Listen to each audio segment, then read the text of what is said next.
Hi, Dr. Lunid. Welcome to the Wellness Warrior podcast. I'm so grateful to have you here and share this time with you today. Hi, Jacob. It is my pleasure to be here. I'm looking forward to our chat today. Absolutely. So, before we get into all the good stuff today, I like to first ask all my guests, how do you define optimal health? Oh, yes. So I define optimal health as a holistic approach, mind, body, and spirit. And spirit is like relational, it's like believing in a higher power, anything that keeps you grounded, when like stuff hits the wall, you kind of have something to stand on. That's what I call spiritual. And then we're looking at the body, and it's just the physical health, not just nutritious, but exercising is big. I push for that. You got to move the body because we're a bundle of energy. So we have to be able to generate energy at all time. And of course, my favorite is the mind. You have to prime the mind. You have to prepare the mind. And mindset is key because the body is actually obeying the mind. And so the mind has to know how to direct the rest of everything, right? Because your thoughts will become things and they will manifest in your body. So mindset is like at the top of the tier. Absolutely. Yeah, I love those three. Those three are just huge when it comes to health. And you're absolutely right because the mind dictates, our thoughts and beliefs become our reality, right? So, that's very important Yeah. stuff. Yeah. And a lot of the thoughts and beliefs that we have are not necessarily our own, Jacob. Like a lot of it is ingrained and programmed at a very early age. Between the ages of infancy to 7 years old, our personalities have been defined by our environment, our society, what we hear from our parents, from school, from just learning. We were designed to just learn and program to download data at that alpha state, right? Now some of that stuff we've heard created beliefs that we carry with us throughout our life, and those beliefs are actually generating our feelings, right? Whether we feel empowered or sad or hopeless or helpless, and then that feeling in return generates our behaviors, our actions, and our habits. And what happens when you have behaviors and action in place? Well, you're going to get some type of result, right? Good or bad. You get some kind of results generated, and that result actually feeds back up to that belief. Because if that result is negative, then your belief is I can't do this. I don't know how to do this. I'm not enough. I'm not lovable. So it's a loop that can be toxic, but there is a positive side to it. You can have positive beliefs. You can eradicate the limiting beliefs to have a positive outlook, because it's a circle that goes on and on. If you have a bad belief or bad thought, you're just walking in that all day long. Every action, everything that you do, it's on an autopilot. You know what I mean? We're automated on a daily basis. So it's fascinating, but it's also dangerous if you're not aware of it. Yeah, absolutely. That's so true. And that's a good kind of foreshadow to definitely what we're going to be talking about a lot later on. But I just want to kind of start with your story before we get too far into all that cool stuff. So, for those that don't know, Dr. Lunid is an entrepreneur, an author, professor, and she's actually the host of her own podcast, The Best Morning Routine Ever. And she's helping global leaders kind of overcome their unconscious success blocking mindset and the habits so that they can reach peak performance and 100% of their potential. And so when I stumbled across you and your work, I was just so inspired and pumped up because morning routines and mindset is just, that's my jam. Like I literally just love talking about that stuff. Um, and so I just want to know, what's your story and what led you down this path to where you are now? Yeah, for sure. My story was not peachy. I grew up in a third world country in Haiti. Grew up in the slums, pretty much just straight up poverty. And we had the opportunity to come into the States in 1995. And when we came, the American dream was not so obvious. There was a language barrier. My mom was a single mother raising three kids, and a one-bedroom apartment in Brooklyn, and she's working around the clock just to provide for us. And then still years later, we find ourselves still in broke and in poverty. It was like, how do I attain this American dream? And that's when I started just kind of watching those people who are successful and what they do and what kind of sets them apart. And then it came to me, it was like, all right, education, be educated. So go to school, get a degree, and then you'll get that, you'll start getting that American dream, the white picket fence, the houses, the whatever that you need. Well, I did that. I did the path of going to school, getting the good grades and graduating, and still coming out not feeling fulfilled. So something was missing. There was this still that lack mindset, that broke mindset, right? Because that's all I've known all my life. And so it was hard to overcome this like glass ceiling of achieving more and attaining more. And so I went back out and started doing research again, looking at Tony Robbins, Oprah Winfrey, and started interviewing and talking to successful entrepreneurs. It's like, how are you so successful? And it came down to mindset. It was like, it's not just learning in the classroom. It's not book smart anymore. It's self-development. It's learning to actually get rid of your limiting beliefs so that you can attract more and become more. And that like blew my mind. And they talked about the things that hold you back are the same things that kind of help you thrive. They're your habits, the things that kind of help you to be driven. And sometimes we do well despite of our habits. And that started for me. And I started implementing morning routines myself because I didn't have one. I wasn't making my bed. I was not hydrating in the morning. I was not exercising in the morning. I was your average person, just going the 9 to 5 and then coming home burnt out and no energy to do anything else. That was life because I worked so hard to have a job. So now I have a job, but I'm unhappy. So to actually break from that, I actually started making changes in my routines, in my behaviors to actually give me a different result. And so I would wake up earlier before going to work. I would meditate 10 minutes before then and started throughout the day. I had more, not just more energy, but I was more calm throughout the day. And so I was like, you know what?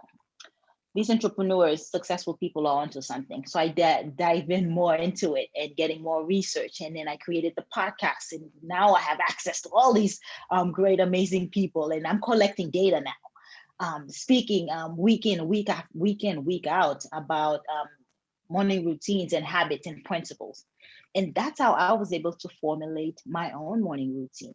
I have a 9-step actionable items that I do in the morning that are non-negotiable because I've learned that along the way about how to prime my mind, not just my body. Remember the analogy earlier, the mind, body, and spirit, not just to prime my mind for the day to prepare myself. So that's how my journey started. And I have been on this path and I've been able to couple psychology because that's what my degree is in, my PhD is in, and now dive into neuroscience, how the mind works, how neurons pathways are created, how long does it take to build a new habit, the pathway, what does that look like, and repetition, what does that mean for the brain? And I've learned tremendously how it's not just about a morning routine because everyone would do it, right? Because we hear so much about it. It's every podcast, it's on every internet blog. You Google it, do this, do that. But why don't we? I found out why the brain does not build habits so easily because we're on autopilot. It's designed to protect us. And so building new habits is going against what the brain is designed to do, building new behaviors, right? And so people get stuck at that point. And so what I've been able to do is actually not just teach them about it, but show them how to create new healthy habits. With ease, because I understand how the brain works, right? I understand the dynamic of how to use psychology and neuroscience to bring in what I call now habit rewiring, because it's not just about morning routines anymore. Let's find the root cause of why you have those bad habits, because they are designed in your favor. There's no good or bad habits. Habits are designed to solve your problems, and your current habits are solving a problem. So let's find out what that problem is, right? Once we find what that problem is, then we can actually start the work. We can start solving that problem with different tactics, putting in place different behaviors, different habits to instilling different habits to solve that problem. But first, we got to find what it is. And a lot of the problems are deep rooted on the subconscious level.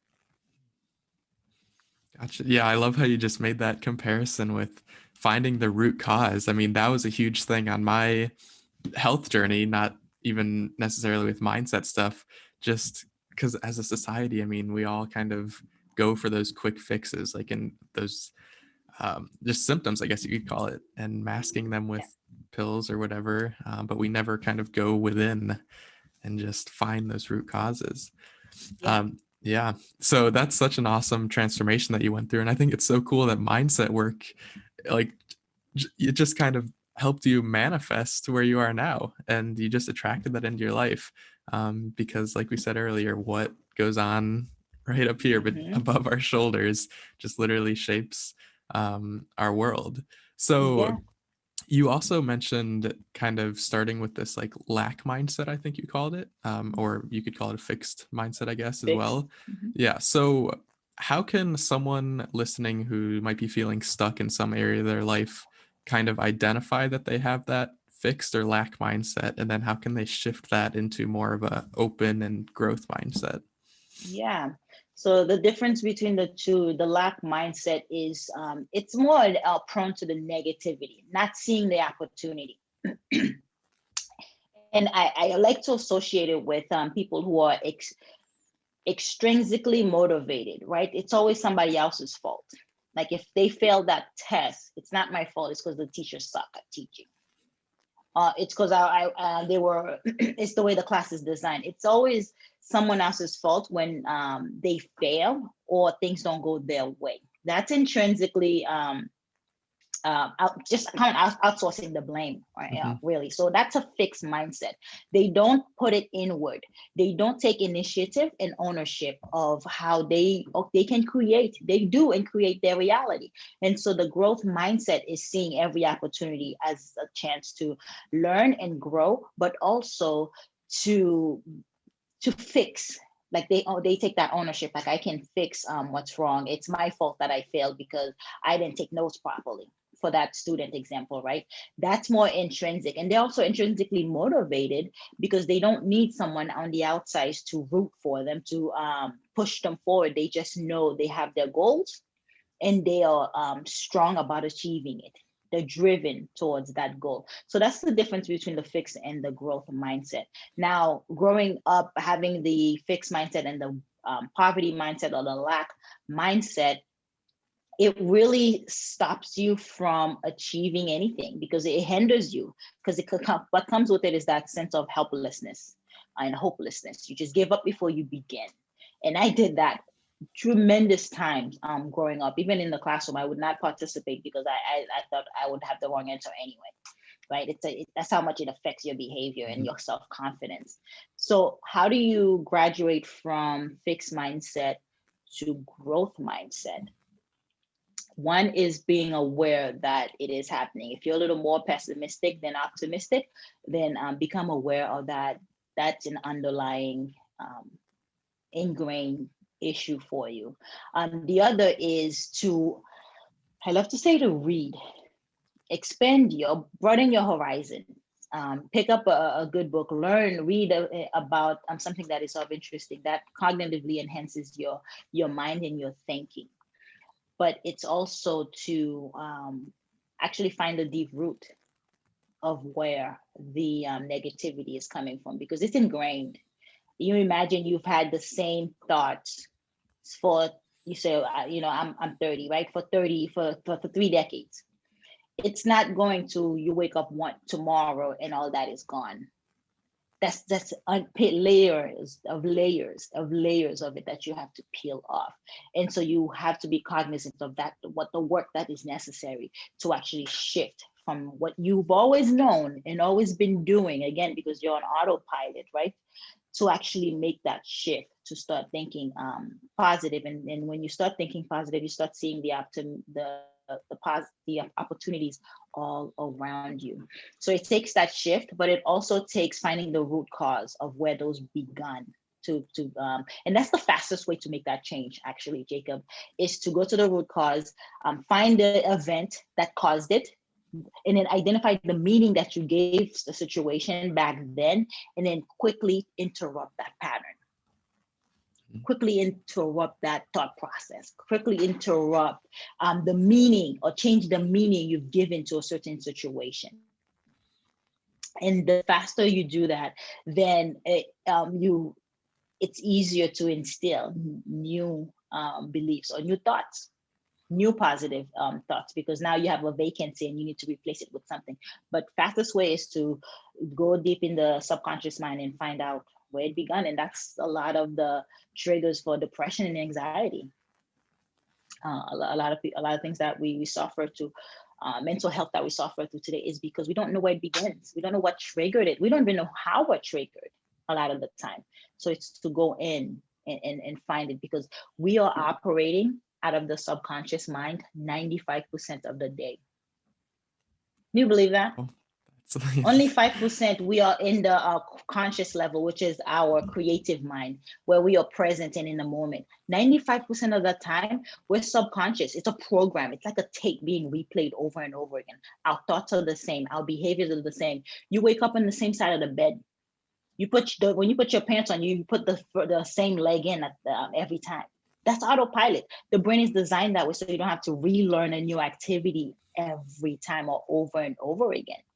That's the power behind it. Just like I'm learning to drive. When you first started at 16, 15 years old, I know for me, I was super vigilant, right? I was looking at all my mirrors. I was making sure my hands are in the steering wheel properly, checking my back mirror. And once I learned how to drive after 3 months of driving, what happens? Do you remember your experience? You just, Super more relaxed. yeah. Yep. Because now it's been learned and it's been programmed. Nowadays, sometimes we drive home and we don't remember getting there. Mm-hmm. Autopilot. 95% of the time we are operating at this level. So imagine if we don't go in and try to change that program, it's still going to direct our life, our decisions, our behaviors. And so having a growth mindset really requires the deep work of finding the root cause, one, and actually interrupting it, the pattern, immediately. That's the fastest way to do it. That Wow. answered? Yeah, for sure. And I'm still stuck on the 95% of basically our lives is just autopilot. Like we're not even tuned into that present moment. And so then you realize just how important like this work is, because if you're not kind of lowering that autopilot percentage, then your life is just gonna zoom by and nothing really changes. So, Right. geez.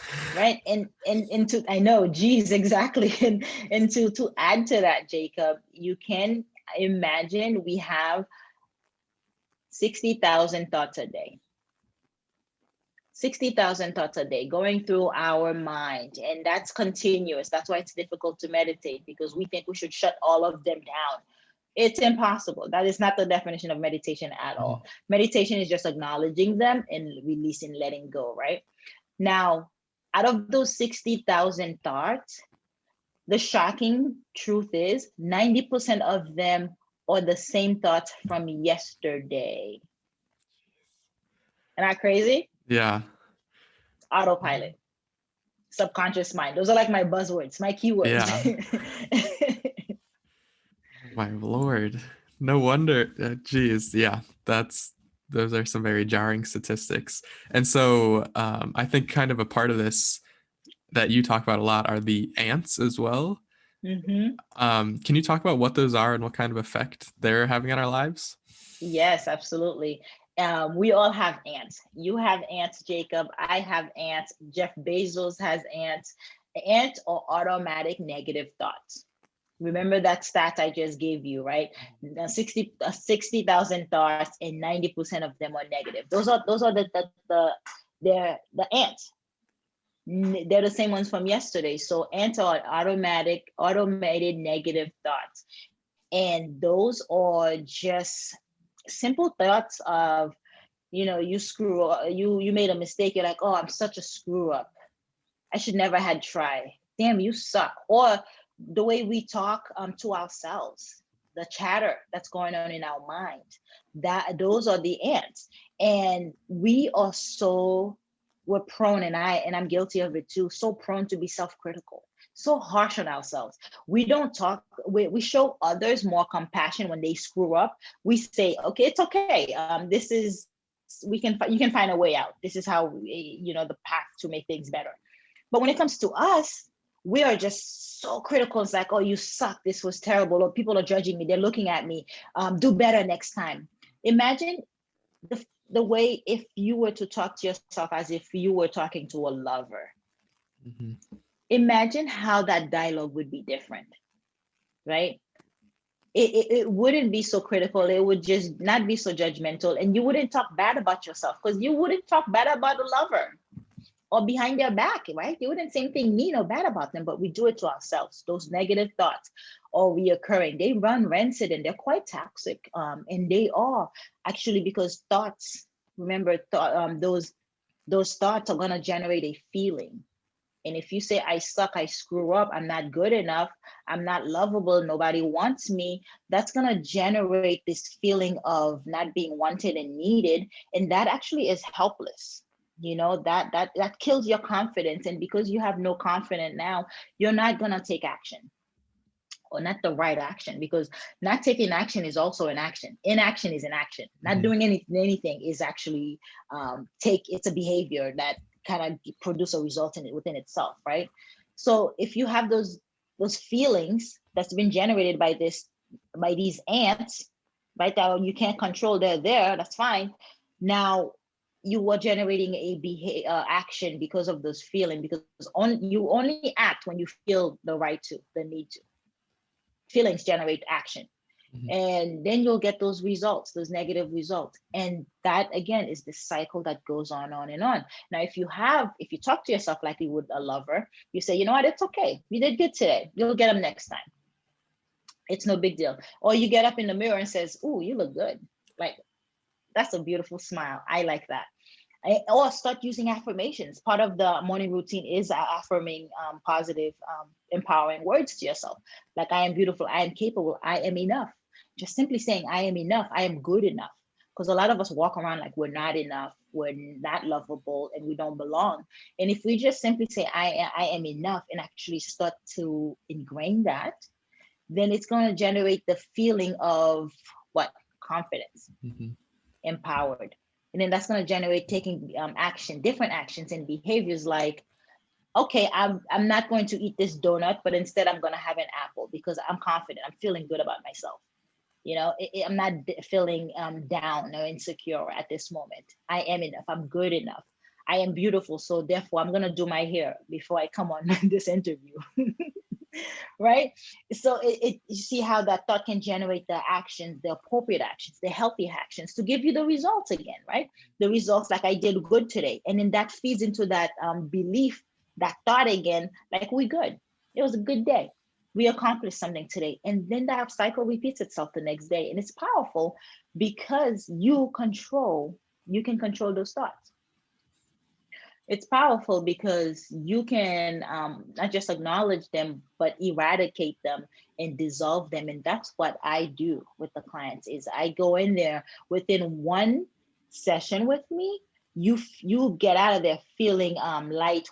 It's like a weight, a load off your shoulders. You're like, all that has been removed from you because of the systematic way I take you to observe them, to interrupt them, find them, and then reinstill, rewire the brain for the neuron pathways to be new ones to be created. Yeah, that's awesome. And I think, like, everyone or so many people are just stuck in these loops, these patterns of the negative thoughts. So I love that you just shared those things, like the affirmations. Just stare at yourself in the mirror and say, Yeah, wow, you are so beautiful today, like you rock. yeah. Because it's crazy that just by kind of shifting like that, your life can change. Like, you shift into that growth mindset, you shift into being more optimistic and giving yourself that self-love, and then all the pieces of your life just kind of fall together. Like, It it's does. not that simple, but I mean, maybe it is that simple actually, if you just kind of make these It is shifts. that simple, Yeah. Jacob. It is that simple. We overcomplicate it. We overcomplicate the process because we don't know where it begins. So we just accept it as truth. Mhm. That's what it is. That's that ambiguity. When you don't know how to do something, it stresses you out. So you just say, forget it. And because it is solving a problem that is there, that bad habit, the bad thought is solving a problem, so you don't feel so neglected, so you don't feel like you're not enough, so you don't feel so insecure. And like there's a bad habit of talking bad about people because it really alleviates you from feeling bad about you. You know what I mean? Mhm. It solves a problem. So we'll continue to do it. But if somebody is really ready for radical change, they're going to find the root cause, because they realize living in this rut, I like to call it, it's like you're trying to go 100 miles per hour, but it's only 40. You're going 40 miles per hour, but you have one foot on the brake and one foot on the accelerator at the same time. You're stuck in a rut. Like think about a mudslide. Your tires are stuck and you're like revving and trying to go. You can't. But there's a lot of people that are waking up. Mhm. We're waking up and saying, enough is enough. I'm tired of this cycle. I'm tired of this going around in circle and not actually accomplishing anything, or getting out, or coming right back to where I started. And this is perfect timing, because there's the opportunity to actually find out how to tap into the subconscious mind to get rid of it all, because you're operating out of that place most of the day anyway, majority of the day anyway. So why not go in there and find out and change that? Because now if you're operating out of a subconscious mind that is empowered, that is positive, that has the right beliefs, because you can shift the beliefs. That's what we're talking about. Beliefs are changeable. If you go in and change that, then your day's going to be different. It's going to be more positive. You're going to be friendlier. You're going to be more productive. You're going to have more energy, because you're not wasting that bandwidth on the negative feeling, because negative feelings are negative energy. Imagine being surrounded by a negative cloud, or a cloud all day, and not being able to see through it. That exhausts you mentally. And if you're exhausted mentally, you're exhausted physically. So you don't have any energy for anyone else or anything else. And therefore, you don't want to take action. Yeah, I think that was kind of a big thing you just said. Our thoughts are energy, right? And they affect Yep. how we conduct ourselves and feel. Yeah, like thoughts create the feelings, feelings create the actions. It's just all connected. Yeah, so let's kind of shift in this direction towards more habits now, because I think they play a huge part in our mindset. And so if we really want to start moving the needle like in our lives, we need to change and level up those habits. So there's something called a habit loop. And what is that, and how does that affect our ability to create new habits and achieve like our goals? Certainly. So the habit loop, it's designed to, one, help you create any new habit that you want to establish. There's the habit loop, and and habit stacking is one of the tactics that I will quickly share, because it's easy to do. It's so easy to do. The habit loop, however, it consists of a cue, a trigger, and then a response. Right. So quick example, in MIT, and I think in early 1990s, there was a study where they were studying rats. They put a rat in a maze, and then they put the chocolate at the end of the maze. So the first time the rat was sniffed the maze, it sniffed the chocolate. It was going through the maze, taking left, right turns, bumping its head over everything. And it took them longer to make it to the chocolate at the end of the maze. But after doing that 200 times, now the brain has programmed the route of the maze, so it makes it to the chocolate a lot faster. So you think of the habit loop is getting that. The chocolate is the response. The chocolate is the response, and so there's the cue. He gets what's in the maze. He smells the chocolate, and that's a cue for him to take action. That becomes a trigger for him. And so it goes through the maze and is able to accomplish it. And it's the same way with our mind. Once we have a cue set in place, it becomes automatic that we'll take the next action associated with that cue.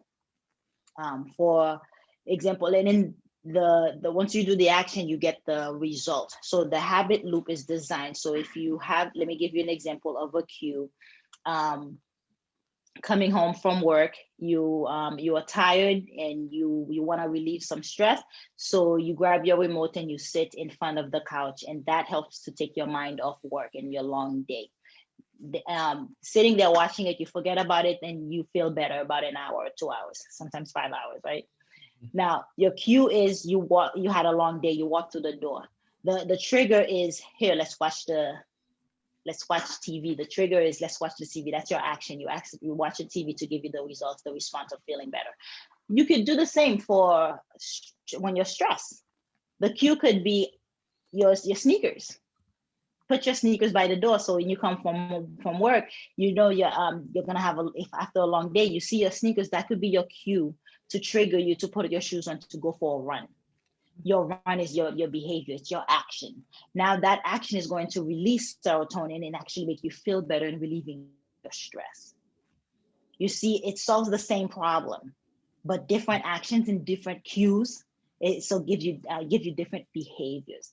So if you are, the best way to set up new habits is to actually prime your environment for you to do those actions, like the running. Like if you want to run in the morning, get your clothes ready the night before. That becomes your cue, your trigger. You wake up, you see it, your mind is associated, we're going running, and then you put them on, and then even if you do 10 minutes, half hour, but you start small, but you have your environment primed and ready to go to help you make the decisions. It's all about our environment, how we set it up for success. It plays a big role in us actually being productive or having good habits. A good example that everyone may be aware of: if you're trying to lose weight, what's the first thing that you do around the house and with your cabinets in the fridge? Clean them out. Or clean it out. Yeah. Empty everything out that's not healthy, right? Because then that's your environment. If you see it, you're gonna want it. You want to create friction between you and the bad habit. And so cleaning out your cabinet, your fridge, it's not available, it's not around. And by the time you put your clothes on, get in your car, put on your face mask, and drive to the store to go get it, you're like, forget it. I guess I'm gonna eat a celery. Right? I'm not having cereal tonight. So that's the beauty and the importance of having your environment cued and ready to go to help you build those healthy habits. So that's one great example. And again, the one about drinking water in the morning, it's imperative. Entrepreneurs talk about drinking water in the morning because it helps alleviate toxic that's built up overnight, but also just brain fog in the morning. One way to do that is to put the water on your nightstand the night before. You're priming your environment. That way, when you wake up, you don't have to go to the fridge. You don't have to get up and walk around the cold house trying to find water. It's there for you. That will actually increase your chances of drinking that water by 90%. Because it's visible, it's easy. You got to make it visible. You got to make it easy. And then you got to make it accessible. Right. So that's how you adapt any new habit, is to think about your environment and how can you set up things around your house strategically to help you do something a lot easier. Now, there's a big one that's called habit stacking, which is a step further from that. Is you stack an old habit, you stack a new habit to an old habit that you're already doing, like brushing your teeth in the morning. That's inevitable. You're doing it anyway, right? So what if you were to stack the habit of meditating while you're brushing your teeth, saying 3 things you're thankful for in the process? That's habit stacking. That's something that's already in motion. You're already doing it. Just add some tag something on top of it. It could be you making your coffee. You're hitting the brewer, the on button. You're watching it. You're standing there anyway. Maybe you'll stretch while you make your coffee. My favorite is actually reading while I run or work out. I listen to podcasts or audio books on top of my running or walking or exercising, because I'm already exercising. Instead of not listening to anything or just listening to music, I can listen to something stimulating. Like I can get through a book. I can get through half hour of a book. Can you imagine? Right. Of an audio book. And that kind of takes care of you learning and growing. So that's habit stacking. And with the habit loop. So I kind of covered a little bit, quite a bit of it, but you get the idea. Absolutely. Yeah. And I love how you said, just make it as easy as possible for yourself, right? And it all starts in the environment. And it's the same thing with kind of success principles too. Make it as easy as possible for you to attract that success. Like kind of the cliche thing people say is, or it's not cliche because it's important, but surround yourself with like 5 people who will make you better, like surround Yeah. yourself with your close circle needs to be really, I'm losing the word in my head right now, but just effective, productive people, I guess is what I'm trying to say. Yeah, you are the average. Jacob, I That's what think I'm what trying to you're say. getting, yeah, Yes. where you're going with this, you are the average of the 5 people you hang out with. There it If is. you're hanging out with broke people, sooner or later, if you had money, you will be broke too, Mm-hmm. right? And if you're hanging out with people who are making $500,000, you're going to get to that level because why? You're going not just rubbing shoulders with the successful people, but you're gonna learn from them, their tactics, how they do it. You're gonna ask a question sooner or later, right? Mm-hmm. If somebody's making a $500,000 deal, sooner or later, you're going to learn how they do it. Mm-hmm. That's why it's imperative, it's important to surround yourself with the right people because that's part of your environment. I'm really glad you tied the two together because people become your environment. You're influenced by people. Just like your environment influence you, people, your camaraderie, the people you are in a circle with or friends with, they influence you 100%. There was a really good quote I'm floating around a couple of years ago on Facebook that says, if you are in a circle and the people in the circle don't inspire you, don't motivate you, then you are not in a circle, it's a cage. Mm-hmm. That's a good you quote. know Yeah. Mm-hmm. You know what I mean? Like you are being held back by the people around you. Sometimes you might have to detach yourself from a lot of people, even if it's for a little while, until you get so strong in your development, in your mindset, in approving your growth mindset, right? Until you kind of eradicate yourself from that fixed mindset. Because if you have a fixed mindset, people around you have a fixed mindset. If you have a growth mindset, people around you have a growth mindset. You know what I mean? Like it's Right. correlated, strongly correlated. So even if you have to detach yourself for a little while and says, you know what, I'll be back in a couple of years until I figure this out, until I'm strong enough where you won't affect me anymore, then that's what you must do. Mm-hmm. But it must be done for you, because that comes down to putting yourself first too. Finally, Right. I'm doing something for you and actually honoring yourself and saying, I deserve this. I need to get out of this rut. I need to improve my life. And these are the things that I need to do for me. And then you take care of yourself first. And that's why the morning routine is so powerful, because that's your first step in taking care of yourself. Right. That's the first step in actually putting yourself first. That's the first step in actually being present for you. Because if you are not present for you, how can you be for anyone else? If you're on a deathbed, if you are ill, you can't move, you're not any good to anyone else around you. So you first, I love to say, you first have to show up for yourself, and then you can show up for others. Like the tagline of my podcast is, how do you get up, dress up, and show up? It's really, really that simple. Like you got to get up. Getting up is being present. Dressing up is priming yourself, your mind. It's not just physical. It's a physical. It's a mental game now, right? How do you prep yourself mentally? How do you dress your mind? How do you prepare? And showing up is, how do you deliver? How do you deliver in life? How do you present yourself? How do you show up? Because how you do one thing is how you do everything, right? If you are half-assing it, then you're gonna show up that same way for others. You know what I mean? If you don't respect yourself enough, don't expect others to respect you, but also you don't respect either others as much either. So the correlation is pretty prominent. It's pretty strong. Yeah, absolutely. Yeah, they always say like put your air mask on when if the airplane's going down, put yours on, save yourself before you can help other people. And so yeah, that's Yeah. really good advice. So yeah, let's just shift into morning routines now. You're starting to get into that. So you have kind of your own method, and I think it's called the HitSavers. Do you want to Yeah. share what those are and what makes them so impactful? Like why those 9 action steps? I love that stuff. You see my face glow because I love this stuff so much, Jacob. Like it always almost like brings tears to my eyes, because that stuff has like changed my life. And I know the opportunity it has to change people's lives as well, because it's so simple. It is so simple to do. And I'm not asking you to go climb Mount Everest. I'm asking you to get up in the morning and drink a glass of water. And then I'm telling you, the benefit of that is superfluous. The benefit of that is like abundant. And so morning routines, like with the podcast, best morning routine ever. When I started it, I was collecting so much data. I was getting so much nuggets and so much goodness from the people that came on the show.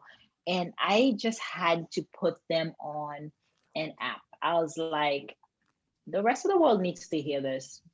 How do I do that? How do I compile this and put it so everyone can have access to this? And that's where the HitSavers app was born.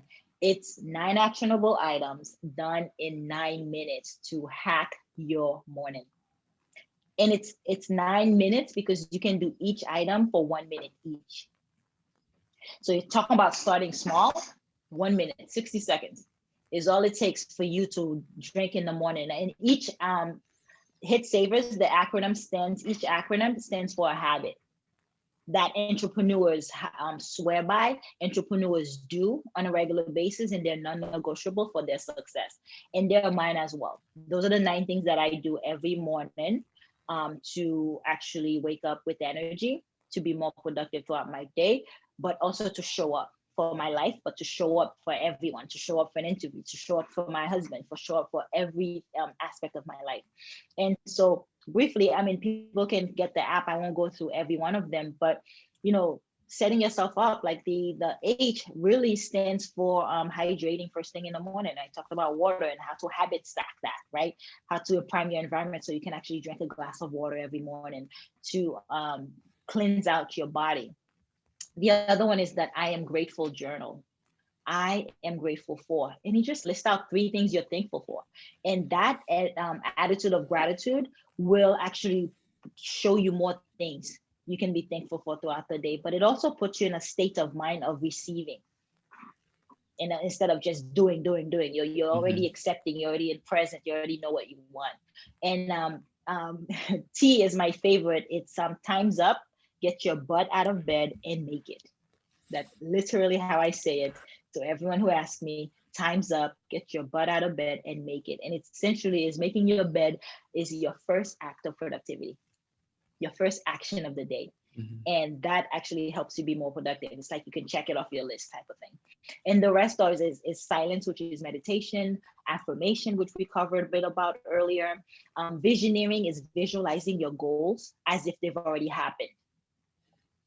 Just having that faith and being hopeful, like this is going to come through, because you only have one goal. If your goal is, you can manifest it and create it. We are creators, as I was saying earlier, and visioneering actually put that into practice. And the other one is exercise and then read. And then we talked about habit stacking for reading, and exercising is crucial for the body. And last but not least is shower. Making the last 60 seconds of your shower ice cold.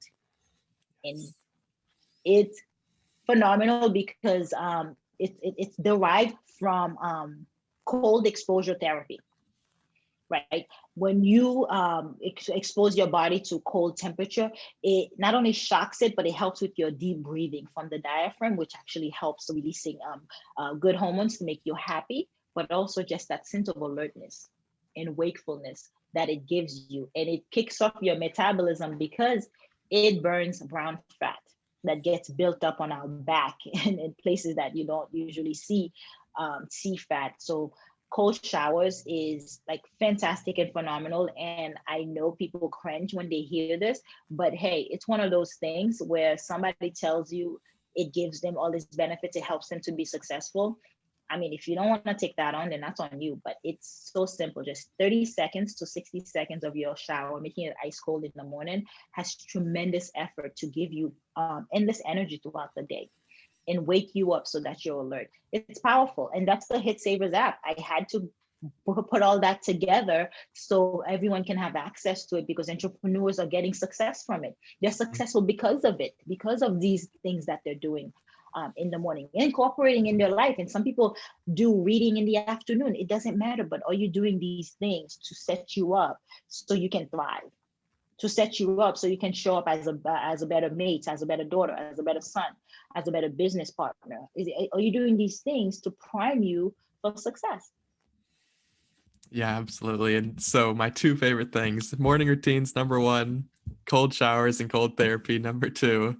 I don't know if you've heard of a guy called Wim Hof, maybe. He's kind of Mhm. a really big name in the cold therapy, but he's been kind of a mentor of mine, I guess you could say. And like just this past winter, or it's the winter, I took a little dip in Lake Michigan actually when it was 30 degrees for 3 minutes. So there was my cold therapy for that day. But yeah, it just has so many benefits, and you just feel so much stronger, and like it boosts your mindset, and you just become so resilient. And so I love that stuff. um what are That's your true. Resiliency for sure. Yeah, absolutely. And also with the visualization aspect that you're talking about, you call it visioneering, which I really like. And it's so true because, like we talked about earlier, how kind of the negative thoughts, what we think, that manifests itself in our life. But when we think of these positive things and what our future could look like, and we really hold on to those feelings, then we're manifesting that good stuff into our life. And so that's a really important Yes. one. Yes, and then remember, if those feelings generate actions. We only act when we feel like it, right? Hmm. And so if we're acting from a place of fear versus the place of confidence or empowerment, the action is going to be different. And then you're going to get different results because of it. So yes, visioneering and manifestation. The law of attraction tells. I think the Secret talked about the law of attraction and manifestation. They left one key part out: the energy, the feeling that goes with it, because that's the only thing that's going to drive us to take any action, right? So with visioneering, you actually anchoring a feeling, a good feeling of something already done, already accomplished, to something that hasn't been done yet. And so what you're doing, you're tricking the mind to thinking, hey, this already feels good. We've already done this. And so the mind doesn't know the difference. Whether it's done or not, the fact that it's like it has that feeling, that energy, like, oh, this feels good, this is accomplished, I'm proud of myself. Already the mind receives it as that, and then it kind of pushes the body. Remember, the body obeys the mind, pushes the body to take the necessary action to actually produce the results of that. That's the powerful of visioneering. We're literally anchoring a new goal to an old feeling that you've had. And I tell my clients, the way to do it is simply think of something that you did: graduation, getting married, getting engaged, the birth of your first child, and anchoring that feeling, all of it. Feel it for that 1 minute, and how good it feels, how proud you are of yourself, the accolade you were getting, the pats on the back, the flowers, all that love and energy that was built up from that experience in the past. And now anchor it to this new goal. This new goal of publishing your podcast, this new goal of building the business, this new goal of having a healthy child, this new goal of getting a loving partner. Because that feeling you're gonna anchor this new goal with is what's going to help you create it, manifest it, because the mind already receives it and view it as already been done. It's powerful. Hmm. And that's how manifestation works, is adding that, tagging that feeling, and then movement and energy, right? Because energy is fluid and is constantly moving. It's moving around after you've made that what I call a session, maybe a visioneering session. Yeah, what you just kind of said was one of my big aha moments with all this mindset stuff, that our brain can't distinguish between something that actually happened or something that we just think kind of happened. Like Right. when like you have a scary dream or something, you wake up sweating because you really think like that's real life. And so that was Yeah. really powerful for me on my journey, just making that connection, and understanding the importance of the visualization, the mindset, the morning routine, all that stuff. Yeah, that's powerful. That's a good correlation that you made there. It really doesn't know the difference.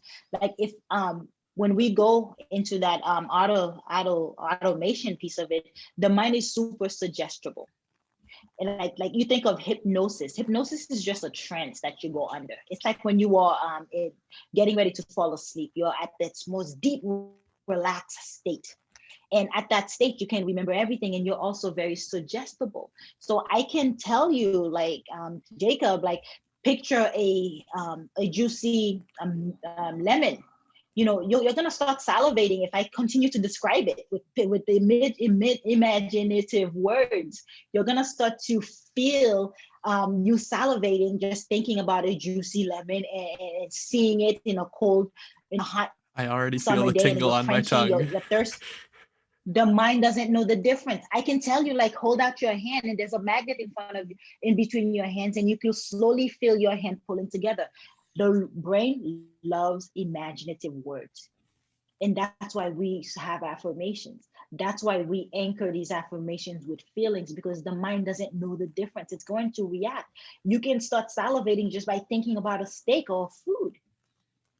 The mind, to the mind, it's like it sees it because it's already associated. It knows what it feels like. It's had it before, so it's already remembering that feeling, that taste, and then your body responds to the mind. Again, you see how we just came back up to Hmm. this Yeah, analogy. The body is obeying the mind, and the mind is thinking about a juicy steak or a lemon and starts salivating. Doesn't know the difference. So whatever you feed the mind, it's going to accept as truth. That's why it's important to change the beliefs. It's important to actually instill be careful of how you talk to yourself, what the thoughts, be aware of those ants, and actually be able to change them, because the minute you do, everything else will change for you and around in your life. That's how powerful it is. And I think that's the simple way to put it, is like, it doesn't know the difference. So whatever you give it, it will accept as truth. There's a beautiful quote that says, whether you think you can or you cannot, you you are choose is right. what'll happen. Yep. You are right. Yep. Whether you think you can or you cannot, you are right. Again, the mind receives whatever you tell it, and you choose. That's absolutely right. Yep. You choose. We all get to make our own individual choice. Yeah. Man, I really don't want to shift too far, but so I know your big focus is on morning routines, but I think, in my opinion, and maybe yours as well, a good morning routine actually kind of starts with good rituals and practices in the evening as well to kind of Mhm. get primed for that morning. So I'm just curious, do you have any advice for people in terms of having a nighttime routine or like getting a good night of sleep? Yeah. Yeah. And so successful entrepreneurs, they will always tell you, and I will tell you right now, the morning routine starts the night before, which means you have to set yourself up for success. Denzel Washington has a good quote that says, "If you plan to fail, you if you fail to plan, you plan to fail. If you if you don't plan at all, you're not going to be successful. You're going to fail in the morning. And so at night, the way you set yourself up, the one example that we have been talking about is drinking water first thing in the morning, is priming your environment, is putting the glass of water on your nightstand, before you go to bed. If you want to work out in the morning, is putting out your shoes by the door, putting your clothes, your running clothes, on the ottoman, so when you wake up you can see it. Some people go to the extent of sleeping in their workout clothes, so that they wake up and they're ready to go, just put on their shoes and they're out the door.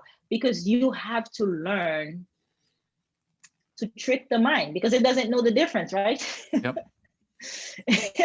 It doesn't know. Whatever you give it, it will accept. So if you say we're working out, we're in my sleeping clothes, workout clothes already, let's go, we're working out, it's just going to follow you. It's following the mind, right? It's following the body's following the mind. So priming your evening is crucial and very important. So that's exercise and hydrating. That's how you can set up the environment the night before. Now for mental clarity, there's another great quote by Thomas Edison that says, "You should not go to sleep without giving a request to your subconscious mind." Okay, the subconscious mind, again, we operate 95% out of it. It's operating all the time. It's working for you all the time. It works. It's designed that way because it's controlling the involuntary organs, right? A heart, movement, and all that. So it's working constantly. Now, what happens is at night, our subconscious mind just kind of wanders, but we want to direct it to a problem that we may have. And so the night before, what you can do is simply either write down a question that you want an answer to, or a problem that you're facing, and then let that be the last thought that you have. before you fall asleep. And then what's amazing is the subconscious mind is going to go to work in finding a way to solve that problem or give the answer to you. It's powerful. People swear by this. Oprah Winfrey swears by this. Napoleon Hill wrote this in his book, Think and Grow Rich. I did a whole series on this, and it's on the podcast. People can listen to it. But when you wake up in the morning, the first thing you do, because you gave your mind a request, so you're going to wake up tomorrow expecting to hear from them. And that's when the journaling comes in. Journaling comes in. When you pull out that journal, you're writing the 3 things you're grateful for. There's a section in there you can write the answers. You can free write, brain dump, whatever came to you, whatever's coming to you in terms of ideas, keywords. You write it down, because the minute you wake up, within 10 minutes of waking up, you're going to forget everything. So it's important to do it the minute you are up, as soon as you are up, so you can take advantage of the knowledge that's been dumped into you by the universe itself, by the higher power itself. You've been divinely connected. Why wouldn't you write that stuff down? Mm-hmm. So that's brain dump. You write the question the night before, you pose the question the night before. Even if you say it out loud, you write it down. It's better if you do a brain dump the night before of things you want to work on the next day, kind of planning for the next day. But also ask a question: what are some obstacles that you can't come up with? And then you will wake up in the morning with the answer. I mean, it's worked so many times for me. One issue that I had was, how do I get quality guests for my podcast? And there were options where you can do interview valet, but those things were expensive. You got to pay for them. And I just asked the question, how do I find guests for my podcast? And I woke up the next day with tons and tons of ideas of how to do it. Never had to pay for a guest. I mean, I get so booked that, Jacob, I stop interviewing 3 months out of the year. Jeez. And I'm booked out today. So if we're talking about today's date, I'm booked out for 6 months. Again, the subconscious mind has all the answers. And guess what the subconscious mind is? It resides in you, and it's divinely connected to the universe, to the higher power. So all of it, everything that you need, is inside you. The power of the night routine. I'm big on morning routine, but the morning routine starts the night before, because you have to plan for it the night before and set yourself up the night before. And another way to plan for it, Jacob, is I love talking about this stuff. The more I talk, the more ideas come up, is sleep quality. Sleep quality is important. Now, it is said melatonin rises in our body at 10 p.m. It's at its peak. Melatonin is the hormone that helps us sleep and relax. Our bodies sleep, and brain activity decreases highly when melatonin is at its highest. Now that starts happening. Melatonin starts increasing as soon as the sun sets during the day, because we're triggered by the sunrise and the sunset, the light. We're mammals, right? We're triggered by that. And so the minute the sun sets, melatonin starts rising in our bodies, and it's at its highest at 10 p.m. Now, melatonin is designed to help you get your most restorative, regenerated sleep. You want to heal the body? Sleep. You want mental clarity? Sleep. You want better health? Sleep. All that happens during the hours of 10 p.m. and 2 a.m. That's when you get your most restorative sleep, because it all has to do with brain waves, and that's the neuroscience about it. That's what I've been able to do, is coupling neuroscience with psychology with all the work that I do. Now there's the science behind it, and there's the wave entrainment behind it, and I can gladly discuss that with anyone once they connect with me. We can get into more details and geek out over this. But between 10 and 2 is when melatonin is at its peak. Now after 2 o'clock, it starts to decrease, because you're getting ready, the sun's getting ready to rise, right, at 5 a.m. So the melatonin starts to decrease in your body, and that's going to help you to get up naturally. But if you're not asleep between those hours, 10 to 2, you've missed the boat of getting any type of quality sleep. Now, you're young and I'm young, and I remember those days of going clubbing where, we are going home at 2 a.m. Now we've jacked up our sleep pattern for the whole weekend, and we feel we get, it's not the headaches that we used to get. It's not just from the alcohol, but also the lack of sleep. If you try to pull an all-nighter till 2 a.m., you'll still get that headache. You'll still feel like you're hungover because of that lack of sleep. You didn't get that restorative sleep. And if you are awake after 10, like 10:30, 11 o'clock, what happens is you get a second wave of energy, because the brain is like, you're still up, so there must be a reason that you need to be up. So I'm going to give you energy so you can actually endure whatever you need to handle. And a lot of time it's us scrolling to social media or watching TV, and that's we're using that energy misguidedly. You understand? Mhm. And so if you get that second wave of energy, so you feel like, okay, I'm not tired, I can push off on a little longer, but it's a detriment because you're actually sacrificing your ability to get good quality sleep so you can wake up energized and ready to go the next day. Myself, my sleeping hours are between 10 to 10:30, and I'm up at 4:30. Wow. That's because I get my quality sleep. It doesn't need to be 8-9 hours. It just needs to be between those hours where melatonin, you're working with your body instead of against your body. You understand? And waking up is gonna be a lot easier. Now, not everyone wakes up at 4:30. I consider myself a lion. And if I was to take the chronotype test, which is from the Power of One, it tells you all when you're supposed to wake up, sleep, have sex, do all that good stuff, eat, what kind of things you should eat. I'm considered a lion. I'm the earliest out of the 4 chronotype. I'm the early riser. Lions get up to hunt. And that's what I do. And I love waking up early, and the rest of the world is sleeping. And by the time everyone is like rolling around, scratching their eyes at 6 a.m., I've already gotten 2 hours of deep work. I've worked on myself for an hour, and I've already started my creative and writing my books and doing whatever, creating content. Now, there are people that, it's 6 a.m., it's 7 a.m. That's great too. But you got to be able to still take advantage, because you require more sleep if you're waking up at that time. And so you need that restorative, regenerative sleep anyway, between that 10 to whenever you do wake up. That way, when you do rise, you are not lethargic.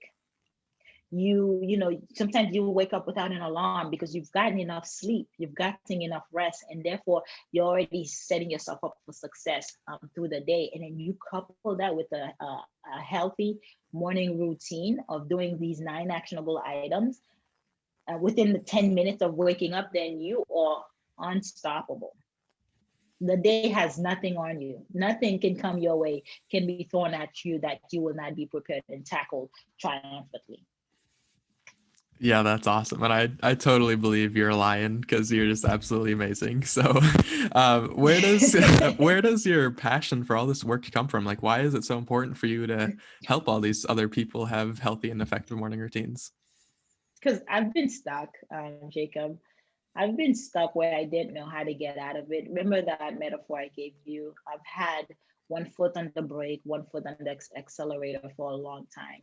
And it really is exhausting, mentally exhausting, when you know you can do more, when you know you have more to give, but you can't tap into it.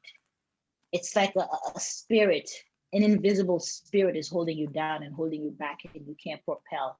I've been there, and because I've experienced it, so much of it, and I've had traumas also growing up. Like, I was abused as a child, again, not just the mental mindset, but just physical abuse and emotional abuse. And so there was a lot that I had to work through, a lot of layering I had to unfold and work through. And I did it. I studied psychology. I have my PhD in it. I understand the human brain. I dived into the neuroscience of it. So I've gotten the equipment, the tools, the strategies to help myself out of it. And I'm being able to help thousands and thousands of people with it as well. So the drive comes from my struggle growing up and knowing how it sucks, wanting to live your purpose and you can't find it because you're riddled by ants, you're riddled by negative beliefs that you didn't even have anything to do with, but it was given to you, it happened to you, and therefore you created a meaning around it that crippled you.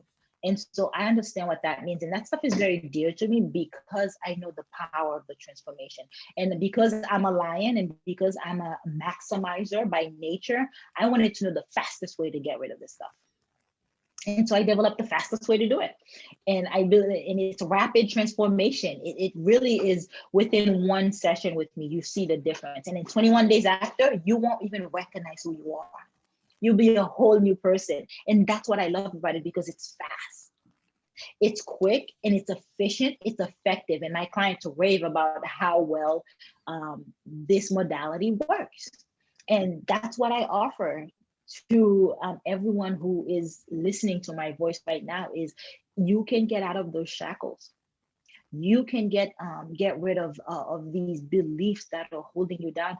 You may not even be aware of them, but we're telling you today, Jacob and I are coming on here and saying that's what the root cause is those negative beliefs, is that fixed mindset, is that an ability to recognize those unconscious, those negative thoughts, those ants, or those beliefs that are not yours.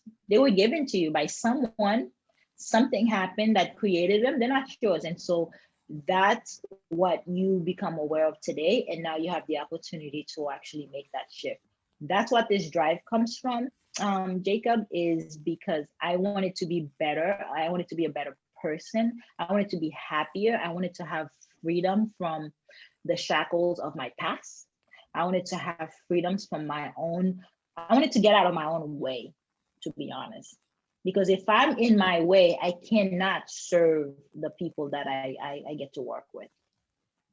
You know, if I'm getting in my way and with my own negative thoughts, with my own lack mindset, then I cannot show up for my clients or show up for my family. And so that's why I'm so driven and I'm so passionate about this stuff, because it works.